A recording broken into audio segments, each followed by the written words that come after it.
మహాభారతం రెండవ భాగం. ఓం నమో నారాయణాయ.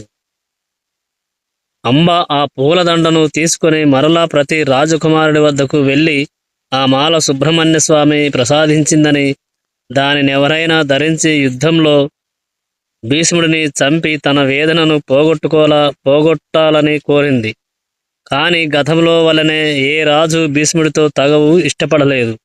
ఆమెను పంపేశారు. చివరకామె ద్రుపదరాజు వద్దకు వెళ్ళింది.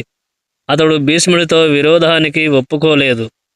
ఇక ఆమె ఆ మాలను ద్రుపదుని కోట సింహద్వారానికి వేలాడదీసి అడవులకు వెళ్ళిపోయింది. మార్గంలో కొందరు మునులను దర్శించి వారికి తన కథనంతా వివరించింది. అంబ చరిత్ర విని, పరశురాముడు దయతలచి, బిడ్డా, నీకేమి కావాలి? నీకిష్టమైతే నిన్ను వివాహమాడవలసిందిగా సాల్వుడితో చెప్తాను అన్నాడు. అంబా, స్వామి, నాకా కోరిక లేదు. నాకు వివాహం, సంసారం, సౌఖ్యాలపై రోత పుట్టింది. నా జీవితంలో నాకు ఒక్కటే కోరిక మిగిలింది. భీష్ముడికి ప్రతి క్రియ చేయడమే నేను కోరుకునేది అన్నది. పరశురాముడు ఆమె దీనావస్థను చూసి భీష్ముణ్ణి చంపడమే ఆమె లక్ష్యంగా ఉందని, క్షత్రియులతో తనకున్న వైరాన్ని దృష్టిలో పెట్టుకుని భీష్ముడితో యుద్ధానికి దిగాడు. ఆ యుద్ధం చాలా సంవత్సరాలు జరిగింది. గెలుపు ఓటమి లేక యుద్ధం కొనసాగుతూనే ఉంది. వారిద్దరూ సాటిలేని మేటి బిరుదులు పొందారు. చివరికి పరశురాముడు భీష్ముడి చేతిలో ఓడిపోక తప్పలేదు. పరశురాముడు అంబతో, నేను చేయగలిగినదంతా చేశాను, నేను ఓడిపోయాను కనుక నీవు భీష్ముడినే శరణు కోరు, అదే నీకు నేను చేయగలిగిన సాయం అన్నాడు. అంబకు విచారము, ఆగ్రహము కలిగాయి. కేవలం భీష్ముడిపై పగ సాధించాలన్న ఆమె కోరిక ఆమెను జీవింపచేస్తుంది. ఆమె హిమాలయ ప్రాంతానికి వెళ్ళి పరమశివుణ్ణి గురించి ఘోర తపస్సు చేసింది. శివుడు ఆమె ముందు ప్రత్యక్షమై తర్వాత జన్మలో ఆమె భీష్ముణ్ణి చంపుతుంది అని వరం ఇచ్చాడు. తాను కోరిన ముఖ్య కోరిక అయిన భీష్ముణ్ణి చంపడం తర్వాత జన్మ వరకు పొడిగింపబడడం ఆలస్యమవడం ఆమెలో క్రోధాగ్నికి పెంచింది. అంబ అగ్నిని రాజేసి ఆ మంటల్లోకి ఉరికి మరణించింది. ఈశ్వరానుగ్రహం వల్ల ఆమె ద్రుపదుని కుమార్తెగా జన్మించింది. కొంతకాలం తర్వాత తాను పూర్వజన్మలో కోట గుమ్మానికి కట్టిన పద్మమాల అలాగే ఉండడం చూసింది. భీష్ముడి భయంతో దానిని ఇతరులెవరూ ధరించలేదని తానే మాలను మెడలో వేసుకుంది. ఆమె పుష్పమాలను ధరించి కోరి అపాయం తెచ్చుకుంటుందని, భీష్ముడి ఆగ్రహాన్ని తాను చూడాల్సి వస్తుందని భయపడి కుమార్తెను ఆమె తండ్రి ద్రుపదుడు బహిష్కరించి అడవులకు పంపాడు. అంబ అడవిలో చేసిన తపస్సు ఫలితంగా శిఖండి అనే నామంతో వీరపురుషుడయింది. అర్జునుడు కురుక్షేత్ర యుద్ధంలో తన రథంలో శిఖండిని ముందు పెట్టి భీష్ముణ్ణి ఎదిరించి అంబ పుట్టుకతో స్త్రీ అని తెలిసిన వాడవడంతో భీష్ముడు యుద్ధధర్మం మేరకు శిఖండితో ఏ విధమైన యుద్ధము చేయకుండా ఊరుకున్నాడు. ఈ కారణం వల్లే ఆ యుద్ధంలో శిఖండిని పక్కనుంచుకొని యుద్ధం చేసి పాండవులు భీష్ముణ్ణి జయించారు. ఇదేగాక భీష్ముడు మహాజ్ఞాని అయినందున తానిక భూమిపై ఉండే కాలపరిమితి సమీపిస్తుందని తలచి ఓటమికి సంసిద్ధుడయ్యాడు. అయితే ఈ యుద్ధంలో తన శరీరంలోకి లోతుగా దిగిన బాణాలు శిఖండి వేసినవి కాదని, అర్జునుడు వేసినవేనని భీష్ముడు గుర్తించాడు. యుద్ధభూమిలో భీష్ముడలా నేల కొరిగాడు.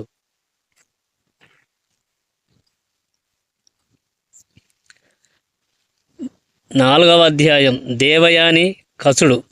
పూర్వం ముల్లోకాలపై ఆధిపత్యం కోసం దేవతలకు రాక్షసులకు గొప్ప యుద్ధం జరిగింది. దేవతలకు వేదాంగాలు చదివిన మహాబుద్ధి కలిగిన బృహస్పతి గురువు. ఒక విధంగా చెప్పాలంటే దేవతలను తన ఆలోచనలకు అనుగుణంగా నడుపుతున్నాడు. అలాగే రాక్షసుల గురువు శుక్రాచార్యుడి బుద్ధి కుశలత పైన ఆధారపడేవారు. శుక్రాచార్యుడికి చనిపోయిన వారిని బతికించగల ఓ విద్య సంజీవని ఉంది. అందువల్ల దేవతలకు రాక్షసులకు మధ్య జరుగుతున్న యుద్ధంలో చనిపోయిన రాక్షసులు తిరిగి బతకడం, మళ్ళీ యుద్ధంలో పాల్గొనడం జరిగేది. ఇలా జరగడం వల్ల ఆ యుద్ధం ఎంతకు ముగిసేది కాదు, నిరవధికగా జరుగుతూ ఉండేది. దేవతలకు ఇలాంటి సంజీవని లేనందువల్ల శత్రువులైన రాక్షసులతో ఎడతెగని యుద్ధం చేయాల్సి వస్తుంది. ఈ యుద్ధంలో చాలామంది దేవతలు నష్టపోయారు కూడా. దేవతలు బృహస్పతి కుమారుడైన కసుడి వద్దకు వెళ్ళి అతడి సహాయం కోరారు. ఎలాగైనా సరే రాక్షస గురువైన శుక్రాచార్యుడిని ఆశ్రయించి అతడి దయకు పాత్రుడై ఆయనకు శిష్యుడు అవ్వాలని కసుడిని వేడుకున్నారు.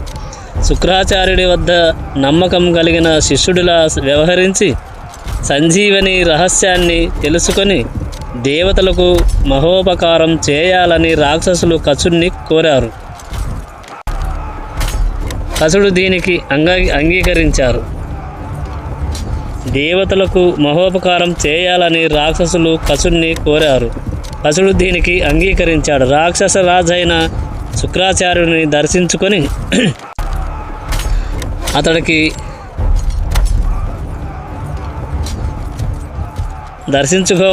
శుక్రాచార్యుడిని దర్శించుకోవడానికి అతడి పట్టణానికి వెళ్ళాడు.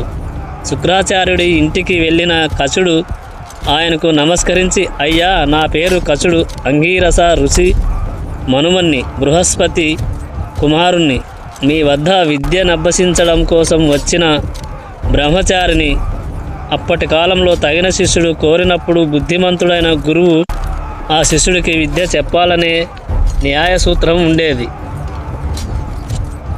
బ్రహ్మచారిని అన్నాడు. శుక్రాచార్యుడు అందుకు అంగీకరించి కసుడితో, నీవు మంచి కుటుంబానికి చెందినవాడవే, నిన్ను నా శిష్యుడిగా స్వీకరించాను. బృహస్పతి వారి పట్ల నాకున్న గౌరవ భావాన్ని కూడా ఈ విధముగా చూపుతున్నాను అన్నాడు శుక్రాచార్యులు. కసుడు శుక్రాచార్యుడికి శాస్త్రోక్తంగా శుశ్రూష చేస్తూ ఎన్నో ఏళ్లుగా విద్యను అభ్యసిస్తున్నాడు. గురువుగారి గృహ సంబంధ కార్యాలు కూడా ఉచితంగానే నిర్వర్తిస్తున్నాడు. శుక్రాచార్యుడికి దేవయాని అనే కుమార్తె ఉంది. ఆమెపై తండ్రికి ఎనలేని ప్రేమ ఉంది. కసుడు తనకు వీలున్నప్పుడు దేవయానిని ఆటపాటలతో సంభాషణలతో సంతోషపరుస్తూ ఆమె ప్రేమకు పాత్రుడయ్యాడు. అయితే కసుడు తన బ్రహ్మచర్య నియమాన్ని మీరలేదు. కసుడు శుక్రుడికి ప్రియ శిష్యుడు కావడమే గాక దేవయాని అభిమానాన్ని కూడా సంపాదించాడు. ఈ విషయం తెలుసుకున్న రాక్షసులు అప్రమత్తమయ్యారు. వీడెలాగైనా శుక్రాచార్యుడి వద్దనున్న సంజీవని విద్య సంపాదిస్తాడేమోనని అనుమానించి అలాంటిది జరగకుండా జాగ్రత్త కనిపెట్టుకుని ఉన్నారు.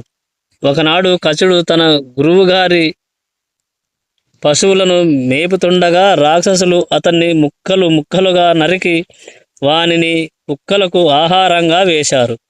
సాయంత్రం కేవలం పశువులే ఇంటికి తిరిగి వచ్చాయి.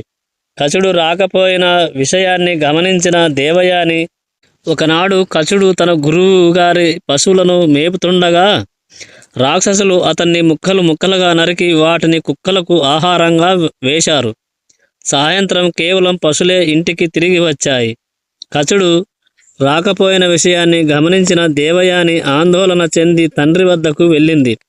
సూర్యాస్తమయం అయింది. రాత్రి వ్రేల్చవలసిన తమ అగ్నిహోత్రాలు వ్రేలాయి.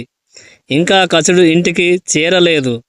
పశువులు మాత్రమే వచ్చాయి. కసుడికి ఏదైనా అపాయం సంభవించి ఉండొచ్చు. అతడు లేకుంటే నేను జీవించలేను అని ఏడ్చింది. చనిపోయి మాంసం ముద్దలుగా మారి కుక్కలకు ఆహారమైన కసుడిని శుక్రాచార్యుడు సంజీవని విద్యతో తిరిగి బతికించాడు. కసుడు నవ్వుతూ గురువుగారికి నమస్కరించాడు. ఇంటికి కసుడు రావడం ఎందుకు ఆలస్యమైందని దేవయాని అడిగింది. తాను పశువులను మేపుతున్నప్పుడు రాక్షసులు వచ్చి నన్ను చంపేశారు. మళ్ళీ ఎలా బతికానో తెలియదు అని చెప్పాడు. మరొకనాడు కసుడు దేవయాని కోసం పువ్వులను కోస్తుండగా రాక్షసుడు రాక్షసులు అతడిపై పడి చంపేశారు. ఆ శరీరాన్ని ముద్దగా నూరి సముద్రంలో కలిపేశారు. ఎంతకాలమైనా కసుడు ఇంటికి రాకపోవడంతో దేవయాని ఆందోళన చెంది మళ్ళీ తండ్రి వద్దకు వెళ్ళి మొరపెట్టుకుంది. శుక్రాచార్యుడు తిరిగి సంజీవని విద్యతో కచుణ్ణి సజీవుణ్ణి చేశాడు. అతని నుంచి జరిగిన విషయాలన్నీ తెలుసుకున్నాడు. మూడోసారి కూడా కచుణ్ణి రాక్షసులు చంపేశారు. ఈసారి అతడు శరీరాన్ని దహనం చేసి ఆ బూడిదను సారాలో కలిపేసి తాగడానికి శుక్రాచార్యుడికి ఇచ్చారు. రాక్షసుల ఆచారం ప్రకారం సారాను గురువుగారికి ఎలాంటి అనుమానము రాకుండా అందజేసి తాగించారు. తాము ఎంతో తెలివిగా ప్రవర్తించామని రాక్షసులు సంతోషించారు. పశువులు యథాప్రకారం కచుడు లేకుండానే ఇంటికి వచ్చాయి. మళ్ళీ దేవయాని తండ్రి వద్దకు వెళ్ళి కచుడు రాని విషయం చెప్పి ఆందోళన చెందింది. శుక్రుడు కుమార్తెను ఓదార్చాడు. చనిపోయిన కచుణ్ణి నేను అనేకసార్లు బతికించాను. రాక్షసులు ఎలాగైనా కచుణ్ణి చంపి తీరాలని నిశ్చయించినట్లు కనిపిస్తుంది. మరణము అనేది ప్రతి జీవికి సహజంగా సంభవించేదే. ఈ విషయంలో నీ వంటి బుద్ధిమంతురాలు చింతించడం తగదు. నీకు అందం, యవ్వనం ఉన్నాయి. నువ్వు ప్రజల పట్ల అనురాగం కలిగి నీ జీవితమంతా ఆనందంతో గడుపు. అంతేగాని విచారించొద్దు అన్నాడు శుక్రాచార్యుడు. దేవయాని కచుణ్ణి గాఢంగా ప్రేమించింది. తండ్రి చెప్పిన ధర్మ పన్నాలు ఆమె ప్రియ వియోగ బాధను తొలగించలేకపోయాయి. కచుడు గుణవంతుడు, మనకు సేవలందించేందుకు ఎప్పుడూ అప్రమత్తంగా ఉండేవాడు. నేనతన్ని గాఢంగా ప్రేమించాను. అతన్ని చంపినందుకు నాకీ జీవితం భరింపలేనిదిగా మారింది. కాబట్టి నేను కూడా అతన్ని అనుసరిస్తాను అని తండ్రితో చెప్పి నిరాశన వ్రతం చేపట్టింది. శుక్రాచార్యుడు తన కుమార్తె హృదయ విదారక స్థితి చూసి రాక్షసుల వ్యవహారంపై తీవ్ర ఆగ్రహం చెందాడు. ఇలాంటి బ్రహ్మహత్య చేసిన రాక్షసుల జీవితం చెడిపోతుందని భావించాడు. సంజీవని విద్యను ఉపయోగించి కచుణ్ణి అహూయాము చేశాడు. అయితే కచుడి శరీర బూడిద సారాతో కలపబడి శుక్రాచార్యుడి ఉదరంలో ఉండటంతో దానిలో నుంచి బయటకు వచ్చేందుకు వీలు లేకపోయింది. ఈ విషయమే కచుడు ఉదరం నుంచి ధ్వని ద్వారా గురువుగారికి తెలిపాడు. శుక్రుడిలో తీవ్ర ఆగ్రహం పెల్లుబికింది. ఓయి కచుడా, నాలోకి నీవెలా వచ్చావు? ఈ పని కూడా రాక్షసులే చేశారా? ఈ వ్యవహారాలు చాలా చెడుగా ఉన్నాయి. జరిగిన విషయమంతా చెప్పు అని అడిగాడు. జరిగిన విషయమంతా పూసగుచ్చినట్లు చెప్పాడు కచుడు. గురువుగారి ఉదరం నుంచి మహానుభావుడు తపస్వీయ జ్ఞాని అయిన శుక్రాచార్యుడు కోపోద్రిక్తుడయ్యాడు. రాక్షసులే మధ్యంలో కచుడి మృత శరీర బూడిదను కలిపి తన పొట్టలోకి చేర్చడమా అని అయోమయం వ్యక్తం చేశాడు. కుమార్తె వైపు తిరిగి, ప్రియకుమారి, ఇప్పుడు క్లిష్ట పరిస్థితి ఎదురైంది.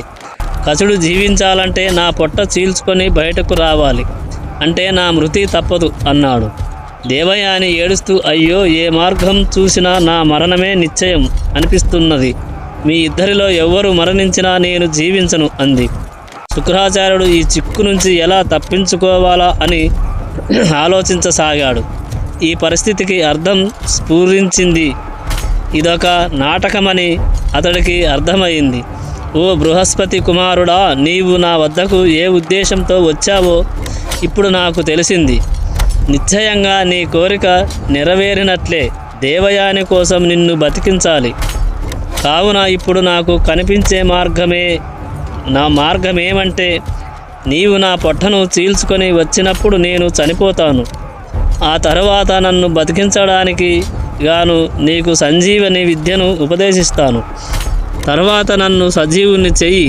అప్పుడు దేవయాని మన ఇద్దరి విషయమై ఎలాంటి విచారము చెందవలసిన అవసరం ఉండదు అని చెప్పి తన పొట్టలో ఉన్న కచుడికి సంజీవని విద్యను ఉపదేశించాడు. కచుడు తక్షణమే శుక్రుడి పొట్టను చీల్చుకొని విడిపడ్డ చంద్రునిలా ప్రకాశిస్తూ బయటకు వచ్చాడు. శరీరమంతా చీలికలై శుక్రాచార్యుడు మరణించాడు. తక్షణమే కసుడు తాను నేర్చుకున్న సంజీవని విద్యను ఉపయోగించి గురువుగారైన శుక్రాచార్యుడిని బతికించాడు. కచుడు శుక్రుడికి ప్రాణమిల్లి ఇలా పలికాడు: అజ్ఞానులకు జ్ఞానోపదేశం చేసేవాడే తండ్రి. మీ శరీరం నుంచి బయటపడినందున మీరు నాకు తల్లి కూడా అయ్యారు అన్నాడు. మరికొన్ని సంవత్సరాలు కచుడు శుక్రాచార్యుడి వద్ద శిష్యరికం చేశాడు. తాను ప్రారంభంలో నిశ్చయించుకున్న విద్యాకాలం కూడా పూర్తయింది. దేవలోకం వెళ్ళాలి. గురువుగారి వద్ద సెలవు తీసుకున్నాడు. ఇక బయలుదేరడానికి సిద్ధమైన తరుణంలో దేవయాని కసుడితో ఇలా అంది: ఓ ఆంగిరసపుత్రుడా, నీ దోషం లేని జీవితం, నీ విద్య, నీ వంశ మర్యాద నా హృదయాన్ని ఆకర్షించాయి. నీవు కఠిన బ్రహ్మచర్యం ఆచరిస్తున్నప్పటికీ నిన్నింతకాలము మనసారా ప్రేమిస్తూనే ఉన్నాను. నీవిప్పుడు నా ప్రేమను అంగీకరించి నన్ను వివాహమాడి ఆనందింపచెయ్యి. బృహస్పతుల వారు నీవు నా పూర్తి మర్యాదను, గౌరవాన్ని పొందగలరు అన్నది. అప్పటి కాలంలో బుద్ధి, జ్ఞానం, విద్య కలిగిన బ్రాహ్మణ కన్యలు వారి హృదయ సంబంధమైన రహస్యాలను, అంశాలను మర్యాదగా ఇతరులకు తెలపడం అరుదైన అవకాశం. కసుడు ఇలా అన్నాడు: ఓ నారీరత్నమా, నీవు నా గురువుగారి కుమార్తెవు అయినందువల్ల నిరంతరము నా మర్యాదకు నోచుకున్నావు. నీ తండ్రి గర్భాన్ని చీల్చుకొని బయటకు రావడం వల్ల నేను బతికాను కనుక నేను నీకు సోదరుడును కనుక చెల్లెలా ఆడమని నీవు నన్ను అడగడం అక్రమం అన్నాడు. అందుకు దేవయాని, నీవు బృహస్పతి కుమారుడవు గాని నా తండ్రి కుమారుడవు కావు. నిన్ను నా తండ్రి బతికించిన కారణం నేను నిన్ను ప్రేమించడమే. నిశ్చయంగా నిరంతరంగా ప్రేమిస్తూ ఎప్పటికైనా నీవే నా భర్తవు కాగలవని ఆశిస్తున్నాను. ఎలాంటి పాపము అంటని నా వంటి దాన్ని, మాయలు మర్మాలు తెలియని దాన్ని, నీ పట్ల మిక్కిలి మక్కువ ఉన్నదాన్ని నన్ను నీవు విడిచిపెట్టడం సరికాదు అన్నది. అందుకు కచుడు, అధర్మ మార్గాన ప్రవేశించడానికి నన్ను ప్రోత్సహించకు. నీవేమో సౌందర్యవతివి, కోపంలోనూ ఎంతో ప్రకాశిస్తున్నావు. కానీ నేను నీకు సోదరుడినే. దయచేసి నా వీడ్కోలు ఇవ్వు.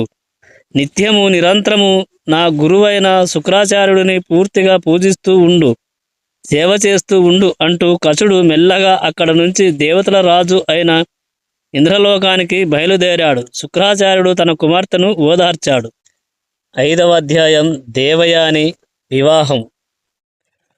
ఒకానొక రోజు సమయాన ఉద్యానవనాన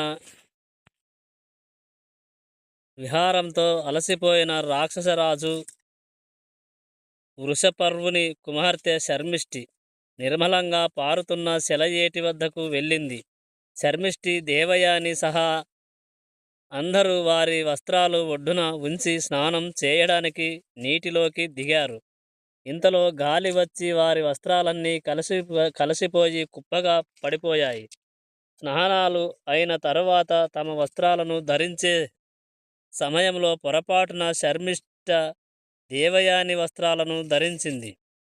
దీంతో దేవయాని తనలో నొచ్చుకుంటూ పైకి మాత్రం హాస్యంగా శిష్యుని కుమార్తె గురుపుత్రిక దుస్తులను ధరించడం చాలా పొరపాటు అని శర్మిష్ఠితో అన్నది. దేవయాని ఈ మాటలు హాస్యంగా అన్నప్పటికీ శర్మిష్ఠి కోపంతో ఊగిపోయింది. తాను రాజకుమార్తె అనే అహంభావంతో నీ తండ్రి శుక్రాచార్యులు ప్రతిదినము రాక్షసరాజు అయిన నా తండ్రి పట్ల అగౌరవంతో తలవంచుకుంటాడని నీకు తెలియదా? నా తండ్రి దయాదాక్షణ్యంతో జీవిస్తున్న భిక్షగాడి కుమార్తెవు నీవు. నేను నలుగురికి సగర్వంగా దానధర్మాలు చేసే క్షత్రియ కన్యను. నీవు అన్నమో ముష్టో ఎత్తుకొని జీవించే జాతికి చెందిన దానివి. ఈ సంగతి నీవు మర్చిపోయావు కాబోలు. ఇలాంటి దానివి నాతో హాస్యం పలుకుతావా అంటూ కోపోద్రిక్తురాలయ్యింది. తర్వాత దేవయాని చెంప మీద దెబ్బ కొట్టి అక్కడే ఉన్న పాడు పడిన బావిలోకి తోసింది. రాక్షస కన్యలు దేవయాని మరణించిందని తలచి ఇళ్లకు వెళ్ళిపోయారు. ఆ నూతిలో నీరు లేకపోవడంతో ఆమెకు ప్రాణహాని కలగలేదు. కానీ అపాయస్థితికి వెళ్ళింది. నూతి గోడలపై పాకడానికి వీలులేని విధంగా దాని గోడలు ఎత్తుగా నిలువుగా ఉన్నాయి. భరతవంశానికి చెందిన యయాతి చక్రవర్తి ఆ అడవిలో వేటాడుతూ దాహం తీర్చుకోవడానికి ఆ నూతి దగ్గరకు వచ్చాడు. తొంగి చూశాడు. ఏదో ఉన్నట్లు అస్పష్టంగా కనిపించింది. మరింత జాగ్రత్తగా పరిశీలిస్తే ఓ సుందరి కనిపించింది. ఆశ్చర్యపోయాడు. ఓ సుందరి, నీవు నూతిలో ఎలా పడ్డావు? ఎవరు నీవు? నీ తండ్రి ఎవరు అని అడిగాడు. అందుకు నూతిలో ఉన్న దేవయాని, నేను శుక్రాచార్యుని కుమార్తెను. నేను నూతిలో పడిన విషయం నా తండ్రికి తెలియదు. నన్ను పైకి తీయండి అంటూ 2 చేతులను పైకి అందించింది. యయాతి ఆమె 2 చేతులను పట్టుకుని పైకి తీశాడు. రాక్షసరాజు పట్టణానికి తిరిగి వెళ్ళడానికి దేవయాని ఇష్టపడలేదు. శర్మిష్ఠి చేష్టలు, తనపై దూషణలు గుర్తు చేసుకుంది. అందువల్లే పట్టణానికి తిరిగి వెళ్ళడం ఏమాత్రము మంచిది కాదని దేవయాని భావించింది. నీవొక కన్యకు ప్రాణదానం చేశావు కనుక ఆమెను నీవు తప్పకుండా పెళ్లి చేసుకోవాలి. నీవు నాకు అన్ని విధాలా తగినవాడవని తోచింది అని దేవయాని అన్నది. అందుకు యయాతి, ఓ చిన్నదానా, నేనొక క్షత్రియుణ్ణి, నీవు బ్రాహ్మణ కన్యవు. నిన్నెలా వివాహం చేసుకుంటాను? ప్రపంచానికే ఉపదేశం చేయగల ప్రజ్ఞా దురంధరుడైన శుక్రాచార్యుల వారి కుమార్తెవు. నా వంటి క్షత్రియుడికి భార్య ఎలా అవుతావు? నీవు గౌరవనీయురాలైన కన్యవు. నీవు ఇంటికి వెళ్ళు అని యయాతి తన రాజధానికి బయలుదేరాడు. పురాతన ధర్మశాస్త్రం ప్రకారం ఒక క్షత్రియ యువతి ఓ బ్రాహ్మణ యువకుడిని వివాహం చేసుకోవచ్చు. కానీ బ్రాహ్మణ యువతిని క్షత్రియ యువకుడు పెళ్లి చేసుకోవడం అన్నది లేదు. దీని ఉద్దేశం స్త్రీల వంశోత్కృష్టతను నీచపరచకుండా ఉండటానికే అని చెప్పబడుతోంది. కనుక అనులోమ అంటే హెచ్చు జాతి పురుషులను తక్కువ జాతి వారు వివాహమాడడానికి అనుమతి ఉంది. కానీ ప్రతిలోమ అంటే తక్కువ జాతి పురుషుణ్ణి హెచ్చు జాతి స్త్రీ పెళ్ళి ఆడటం శాస్త్రం నిషేధించింది. ఇంటికి వెళ్ళడం ఇష్టం లేక దేవయాని ఆ అడవిలోనే ఒక చెట్టు నీడన కూర్చొని విచారిస్తుంది. శుక్రుడు దేవయానిని తన ప్రాణాలు కన్నా ఎక్కువగా ప్రేమించాడు. తన చెలికత్తెలు స్నేహితులతో ఆటలాడేందుకు వెళ్ళిన కుమార్తె దేవయాని రాక కోసం శుక్రాచార్యుడు చాలాసేపు ఎదురుచూశాడు. ఆమెను వెదికేందుకు ఒక సేవకురాలిని పంపాడు. ఆమె వెదికి దేవయానిని ఒక చెట్టు కింద కూర్చొని ఉండటం చూసింది. దేవయాని విచారంతో, నిస్పృహతో, ఎర్రబడిన కళ్ళతో ఉంది. దేవయాని సేవకురాలితో, చెలి, తక్షణమే నీవు వెళ్ళు. వృషపర్యుని పట్టణంలో నేను కాలు పెట్టను అంటూ ఆమెను తండ్రి శుక్రుడి వద్దకు పంపింది. కుమార్తె పరిస్థితికి శుక్రుడు భిన్నుడై వెంటనే ఆమె ఉన్న ప్రదేశానికి వెళ్ళాడు. కుమార్తెను ప్రేమతో ముద్దాడాడు. ముందు నా ప్రశ్నకు బదులివ్వు అని తండ్రిని సూటిగా అడిగింది. దేవయాని, వృషపర్వుని కుమార్తె శర్షిష్ఠ, మీరు రాజులను పొగుడుతూ డబ్బు తీసుకునే ముష్టివాడి కూతురువు అని నన్ను అనడమేగాక చెంపదెబ్బ కొట్టింది. పక్కనే ఉన్న పాడుబడిన నూతిలోకి తోసింది. దాని తండ్రి రాజ్యంలో నేనుండను అని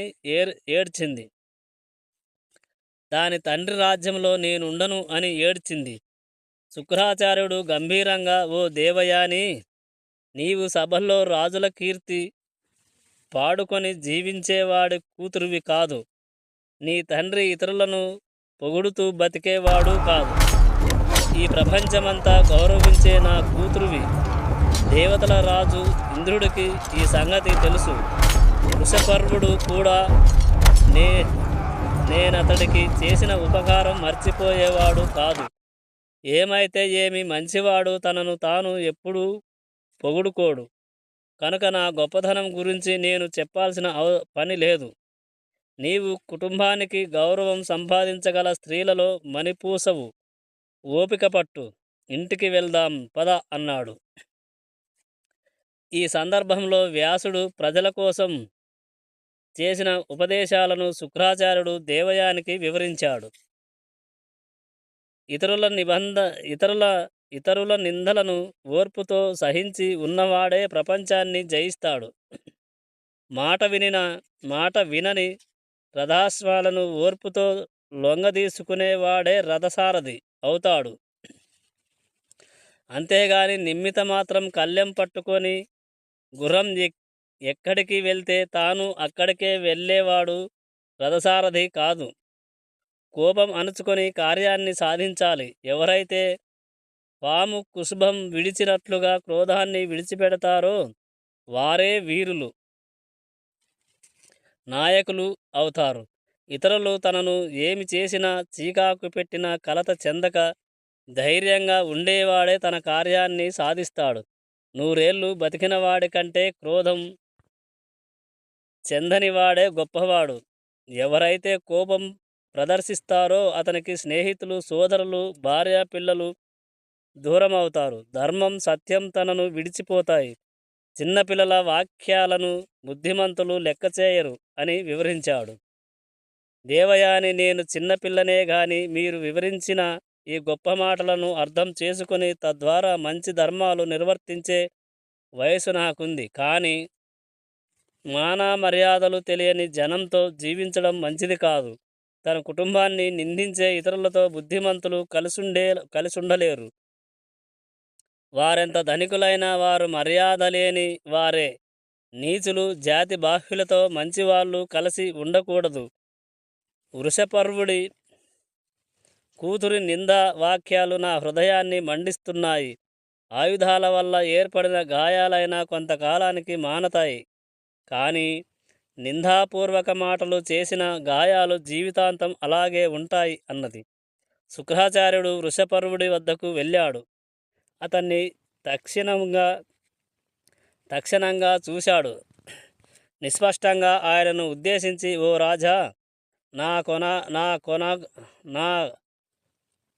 రాజా, ఒకానొకడి పాప ఫలితం త్వరలోనే కనబడకపోయినా కొద్ది కాలంలోనే ఆ చెడు ఫలితం ప్రజ్వరిల్లి అతడి ఐశ్వర్యం సమూలంగా నాశనం అవుతుంది. బృహస్పతి కుమారుడు కచుడు బ్రహ్మచారి.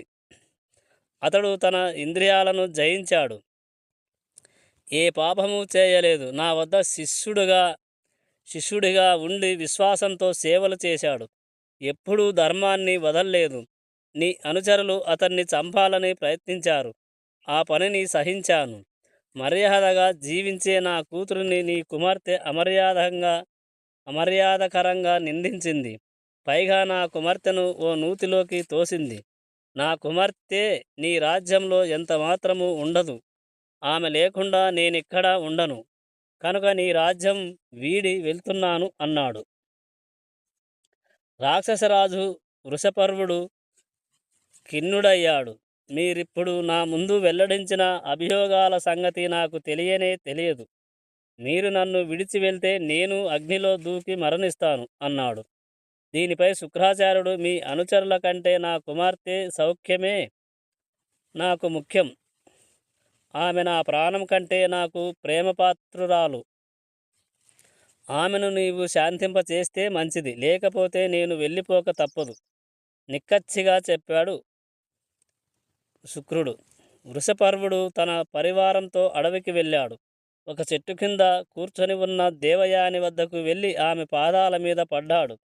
నేనొక భిక్షగాడి కుమార్తెనేనని నిందించిన శర్మిష్టి నాకు దాసి కావాలి. నా తండ్రి నాకు వివాహం చేసే భర్త ఇంట ఉండాలి అని షరతు పెట్టింది. దేవయాని దీనికి వృషపర్వుడు సమ్మతించాడు. తన కుమార్తె శర్మిష్టను తీసుకొని రావాలని సేవకులను పంపాడు. శర్మిష్ట దేవయాని ముందు నిలబడి తన తప్పులను ఒప్పుకొని తల వంచుకుంది. నా చెలి దేవయాని కోరినట్లుగానే చెయ్యండి. నేను చేసిన తప్పుల వల్ల నా తండ్రి వారి గురువు గారిని పోగొట్టుకోవాల్సి వస్తుంది. నేను దేవయానికి దాసిగా ఉంటాను అన్నది శర్మిష్ఠ. దేవయాని శాంతించింది. తన తండ్రితో ఇంటికి వెళ్ళింది. మరోమారు యయాతి దేవయానికి ఎదురయ్యాడు. తనను వివాహమాడాలని మళ్ళీ కోరింది. యయాతి కూడా మునుపటి వలనే తాను క్షత్రియుణ్ణి బ్రాహ్మణ యువతిని వివాహమాడబోనని పదే పదే అడగడం తగదని అన్నాడు. తుదకు ఇద్దరు శుక్రాచార్యుడి వద్దకు వెళ్ళారు. వారి వివాహానికి ఆయన అంగీకారం పొందారు. అరుదైన పరిస్థితుల్లో ప్రతిలోమ వివాహానికి ఇది ఉదాహరణ. చేయకూడదని శాస్త్రాల గురించి విచారించాడు. శుక్రాచార్యుడు యయాతి దేవయాని వివాహం జరిగింది. యయాతి దేవయాని ఎంతో సౌఖ్యమైన దాంపత్యం కొనసాగిస్తున్నారు. శర్మిష్ఠ దేవయానికి దాసిగా కొనసాగుతున్నది. ఒకరోజు శర్మిష్ఠ రహస్యంగా యయాతిని కలిసింది. తనను పెళ్లి చేసుకోవాలని కోరింది. యయాతి ఆమె పట్ల ఆకర్షితుడయ్యాడు. దేవయానికి తెలియకుండా రహస్యంగా శర్మిష్ఠను పెళ్లి చేసుకున్నాడు. ఈ విషయం దేవయానికి తెలిసింది. ఆమెలో పట్టరాని కోపం బుసలు కొట్టింది. తక్షణమే ఈ సంగతిని తండ్రి శుక్రాచార్యుడిని చెవిన వేసింది. శుక్రాచార్యుడు ఆగ్రహం వ్యక్తం చేస్తూ, నీకు అకాల వార్ధక్యం వచ్చుగాక అని యయాతిని శపించాడు. శుక్రాచార్యుడి శాపంతో నిండు యవనంలో ఉన్న యయాతికి అకాల వార్ధక్యం వచ్చింది. యయాతి ఖిన్నుడయ్యాడు. శుక్రాచార్యుడిని చేరి క్షమాపణ వేడుకొన్నాడు. శుక్రాచార్యుడు కూడా కాస్త ఆలోచించాడు. శర్మిష్ఠ తన కుమార్తెను నూతిలోకి తోసినప్పుడు యయాతి పైకి తీసిన విషయాన్ని గుర్తు చేసుకున్నాడు. కాస్త శాంతించాడు. నీవు యౌవనాన్ని, తేజస్సును, గొప్ప ధనాన్ని కోల్పోయావు. నా శాపం తిరిగి తీసుకోలేనిది. ఎవరైనా తన యవ్వనాన్ని నీకు ఇచ్చి నీ వార్ధక్యాన్ని వారు తీసుకుంటే ఈ మార్పు జరుగుతుంది అని యయాతిని ఆశీర్వదించి శుక్రాచార్యుడు వెళ్ళిపోయాడు. యయాతి చక్రవర్తి పాండవ వంశ పెద్దల్లో ఒకడు. ఓటమి ఎరుగడు. శాస్త్రాన్ని అనుసరించి నడిచేవాడు. దైవాలను పూజించేవాడు. పెద్దలను గౌరవించేవాడు. వారి పట్ల భక్తి శ్రద్ధలు చూపేవాడు. చక్రవర్తిగా ప్రజాపాలనలో అతడికి సాటి లేదనే ఖ్యాతి సంపాదించాడు. అలాంటి వాడు తన భార్య దేవయానికి అన్యాయం చేసి అతడి తండ్రి శుక్రాచార్యుని శాపానికి గురై అకాల వార్ధక్యానికి గురయ్యాడు. హఠాత్తుగా వార్ధక్యం పొందిన యయాతి ఇంద్రియ సౌఖ్యాలను కోరుకుంటున్నాడు. అతడికి బాగా విద్య నేర్పిన ధర్మపరులైన కుమారులు ఉన్నారు. తన కుమారులందరినీ తన వద్దకు పిలిపించుకున్నాడు. వారి పట్ల తనకున్న వాత్సల్యాన్ని ప్రకటిస్తూ, మీ తాత శుక్రాచార్యుడి శాపంతో నేను అకస్మాత్తుగా వృద్ధున్నయ్యాను. జీవితానందం వల్ల నాకు తృప్తి లేదు. ఈ వార్ధకవ్యం రాకముందే నా యవ్వనాన్ని అతి జాగ్రత్తగా పరిమితంగా మాత్రమే అనుభవించాను. మీలో ఒకరు నా వార్ధక్య భారాన్ని తీసుకొని మీ యవ్వనాన్ని నాకు ఇవ్వండి. ఏ కుమారుడైతే దీనికి అంగీకరిస్తాడో అతడే ఈ రాజ్యానికి రాజు అవుతాడు. యవ్వనాన్ని పొంది ఆనందాన్ని పూర్తిగా అనుభవించాలని నాకు కోరికగా ఉంది అన్నాడు యయాతి. మొదటిగా పెద్ద కుమారుణ్ణి అడిగాడు. అతడు, ఓ మహారాజా, మహిళలు, సేవకులు కూడా తమరి ముసలితనాన్ని తీసుకోరు. అందరూ నవ్వుతూ వెక్కిరిస్తారు. నేనెలా చేయలేను. నాకంటే మీకు ప్రీతములైన నా తమ్ములను అడగండి అన్నాడు. యయాతి రెండో కుమారుణ్ణి అడిగాడు. అతడు నిరాకరిస్తూ, తండ్రి, నీవు నన్ను ముసలితనాన్ని తీసుకోమంటున్నావు. ఈ ముసలితనం బలాన్ని, అందాన్ని పోగొట్టడమే గాక ఇప్పుడున్న బుద్ధిని కూడా మందగింపచేస్తుంది. నేనా పని చేయలేను అన్నాడు. మూడో కుమారుణ్ణి అడిగాడు. ముసలివాడు గుర్రాన్ని గాని ఏనుగును గాని స్వారీ చేయలేడు. అతని మాటలు వణుకుతాయి. అలాంటి పరిస్థితుల్లో నేనేమి చేయాలి? ఇందుకు నేను ఒప్పుకోను అన్నాడు మూడో కొడుకు. తన కోరికను ముగ్గురు కుమారులు తిరస్కరించడంతో యయాతి కుంగిపోయాడు. అయినా ఆశతో నాలుగో కుమారుణ్ణి కూడా అడిగాడు. నీవు నా ముసలితనాన్ని తీసుకో, నీ యవనాన్ని నాకివ్వు కొంతకాలం. అయిన తర్వాత మళ్ళీ నేను నీ నుంచి నా ముసలితనాన్ని తీసుకుంటాను అని అర్థించాడు. నాలుగో కుమారుడు కూడా దీన్ని వ్యతిరేకించాడు. తాను యవ్వనాన్ని ఇవ్వలేకపోతున్నందుకు క్షమించాలని కోరాడు. వృద్ధుడు తన శరీరాన్ని శుభ్రం చేసుకోవాలన్న ఇతరుల సహాయం తప్పనిసరి. ఇదేంతో దారుణం. ఏ కుమారుడైనా తండ్రిని ఎంతగా ప్రేమించినా ఆ పని మాత్రం చేయలేడు. నలుగురు కుమారులు తన కోరికను కాదన్నందుకు యయాతి తీవ్ర విచారగ్రస్తుడయ్యాడు. అయినా ఆశతో తన 5వ కుమారుని కూడా అడిగాడు. నువ్వైనా నన్ను కాపాడాలి, ఈ వార్ధకాన్ని నేను భరించలేను. ఎల్లప్పుడూ నిస్సత్తువ శరీరం, ముడతలు, తెల్ల వెంట్రుకలు, వీటితో నేను భరించలేను. దయచేసి నీవైనా నా కోరికను మన్నించు అని అడిగాడు. 5వ కుమారుడైన పరువు పితృ వాత్సల్యంతో, తండ్రి, నా యవ్వనాన్ని నీకు ఆనందంగా ఇస్తున్నాను. ఆ విధంగా మీకు ముసలితనం, విచారం, రాజ్యభారం లేకుండా చేస్తాను. సౌఖ్యంగా ఉండు అని తండ్రిని ఉద్దేశించి అనడంతో యయాతి ఆనందానికి అవధి లేకుండా పోయింది. యయాతి పురుషుని కౌగిలించుకొని కుమారుణ్ణి స్పృశించిన తక్షణమే యయాతి యౌవనుడుగా మారిపోయాడు. ముసలివాడైన యయాతి తొలుత వాగ్దానం చేసినట్లుగా రాజ్యాన్ని పురువుకు అప్పగించాడు. రాజ్యాన్ని చక్కగా పరిపాలించి గొప్ప ఖ్యాతిని పొందాడు. యయాతి చాలా కాలం యవ్వన ఆనందాన్ని అనుభవించాడు. అయినప్పటికీ ఆయన తృప్తి చెందలేదు. కుబేరుడే ఉద్యానవనానికి వెళ్ళి అక్కడ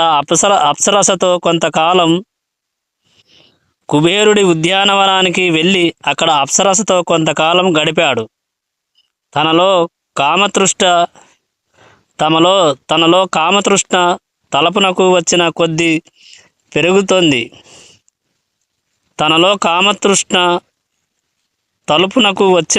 పెరుగుతోందనే వాస్తవాన్ని గ్రహించి పురు వద్దకు వచ్చాడు.